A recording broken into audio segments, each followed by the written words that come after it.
Hello everyone and welcome to analysis law.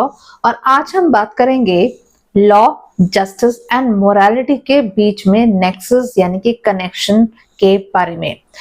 अगर question आता है कि what is the nexus between law, justice and morality, तो इसमें आप क्या लिखेंगे? तो इसमें आप पहले बताएंगे कि लॉ का क्या मतलब होता है, जस्टिस का क्या मतलब होता है एंड मोरालिटी का क्या मतलब होता है, और उसके अलावा इन तीनों के ही क्या क्या फंक्शंस होते हैं। अगर आपको ये समझ में आ जाए कि इन तीनों का ऑब्जेक्टिव क्या है, तो आप तीनों के ही बीच में कनेक्शन समझ पाएंगे। यानी कि एक्सेप्टेबल कंडक्ट की एक फ्रेमवर्क यानी कि रूपरेखा बनाई जा सके, कौन सा एक्ट करना चाहिए, कौन सा नहीं करना चाहिए, इसके रेस्पेक्ट में पेनल्टीज, पनिशमेंट्स डिसाइडेड हों, और साथ में एक just, fair and stable society के लिए लॉ का होना बहुत जरूरी होता है। तो ये फंक्शंस होते हैं लॉ के। वहीं जब हम न्याय की बात करते हैं यानी कि जस्टिस की बात करते हैं, तो जस्टिस का मतलब होता है कि जब लॉ अप्लाई की जाए तो उस टाइम पे fairness, equity and ethical rightness का भी ध्यान रखा जाए। यानी कि ना सिर्फ लीगल बल्कि मॉरल कंसिडरेशंस को भी ध्यान में रखते हुए लॉ को इस तरीके से अप्लाई किया जा सके ताकि वो लोगों को न्याय दे सके, जस्टिस दे सके। वहीं पर अगर हम मोरालिटी की बात करें तो मोरालिटी क्या है? मोरालिटी ऐसे प्रिंसिपल्स हैं जो सही या गलत कंडक्ट के रेस्पेक्ट में प्रिंसिपल्स ले डाउन करते हैं।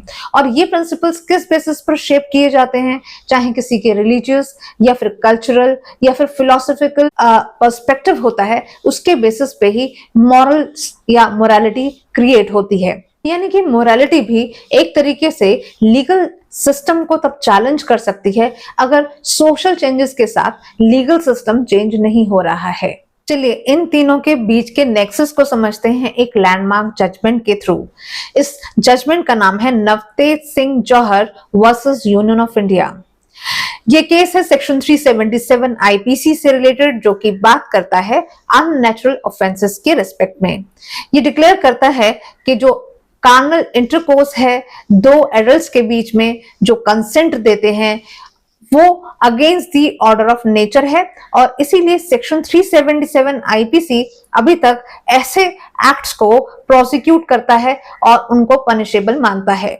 इसी बात को चैलेंज किया for the first time Delhi high court में, जिस केस का नाम था नाज foundation versus government of NCT of Delhi 2009। इस केस में फाइनली हेल्ड किया गया कि जो सेक्शन 377 है, जो एक्ट्स यहाँ पे क्रिमिनलाइज किए गए हैं, उनको फाइनली दिल्ली हाई कोर्ट ने डीक्रिमिनलाइज कर दिया। यानी कि इस तरीके के जो एक्शंस हैं वो पनिशेबल नहीं है।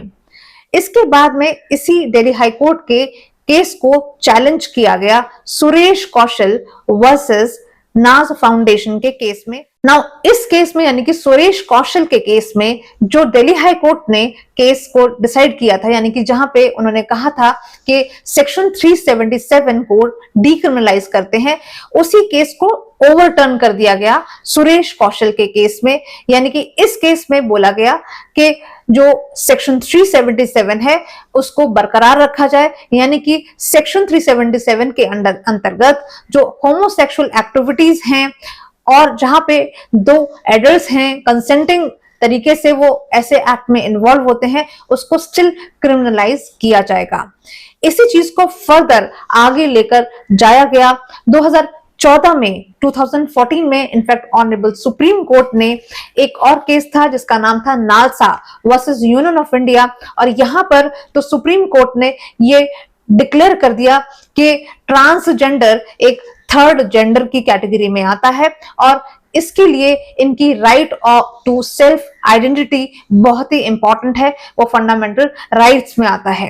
एंड फाइनली जो सुरेश कौशल का केस था, जो हम 2013 की बात करते हैं, इसको फाइनली चैलेंज किया गया नवतेज सिंह जौहर वर्सेस यूनियन ऑफ इंडिया। इस केस में फाइनली सेक्शन 377 को यूनानिमसली अनकॉन्स्टिट्यूशनल डिक्लेयर किया, लेकिन अगर वो दो एडल्ट्स नहीं है, यानी कि वो 18 साल से नीचे के हैं या फिर वो कंसेंट नहीं देते हैं लेकिन वो सेम सेक्स के हैं, तो ऐसे केस में ही ऐसे एक्ट्स को पनिशेबल माना जा सकता है। फाइनली नवतेज सिंह जौहर के केस में सेक्शन 377 को पार्शियल तौर पे डीक्रिमिनलाइज कर दिया गया, यानी कि ये हेल्ड किया गया कि जहां पे दो लोग सेम सेक्स से हैं, वो कंसेंट देते हैं ऐसे एक्ट के लिए, और जो एडल्ट्स हैं यानी कि 18 साल से ऊपर के हैं, तो ऐसे केस में इसको ऑफेंस ना माना जाए।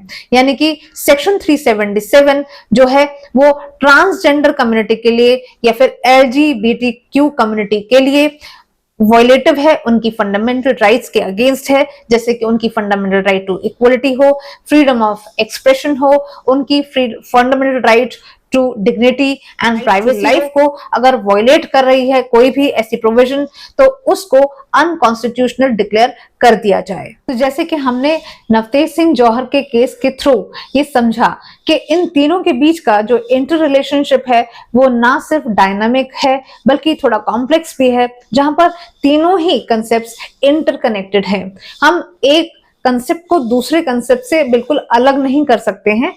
कहीं कहीं ये दोनों कंसेप्ट्स, इनफैक्ट तीनों कंसेप्ट्स ओवरलैप करते हैं, पर कई जगह सिर्फ दो ही कंसेप्ट्स होते हैं जो आपको दिखाई देते हैं।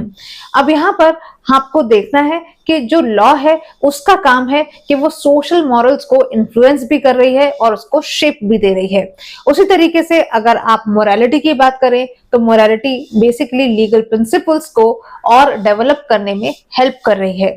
और अगर हम जस्टिस की बात करें तो जस्टिस यहाँ पर तब है जब लोगों के ऊपर, जब ये लॉज अप्लाई होती हैं जो स्टेट ने या सॉवरेन ने बनाई होती हैं, वो ना सिर्फ जस्टिस प्रदान करती हैं बल्कि एक सही मायने में इक्वालिटी एंड इक्विटी, रीजनेबलनेस के बेसिस पर लोगों को सही तरीके का न्याय भी देती हैं और एक बैलेंस रखती हैं कि समाज के हर तबके के बारे में सोचा जा सके और उनके इंटरेस्ट का ध्यान रखा जा सके। अब लास्ट में एक बहुत ही इंपॉर्टेंट इंफॉर्मेशन, अगर आपको ये पूरी वीडियो समझ में आई है, अगर आपने नवतेज सिंह जौहर के केस को अच्छी तरीके से समझ लिया है, तो ये एक मल्टीपर्पज केस है जो आपको हेल्प करेगा।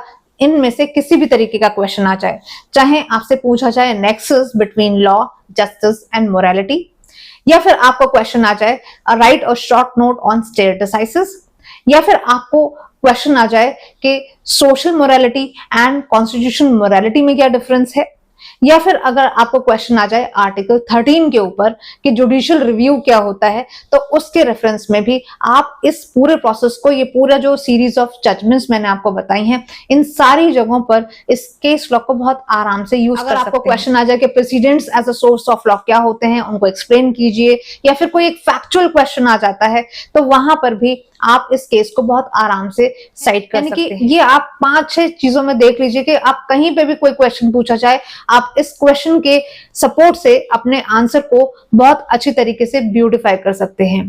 For the time being, thank you so much for watching and Mrs law.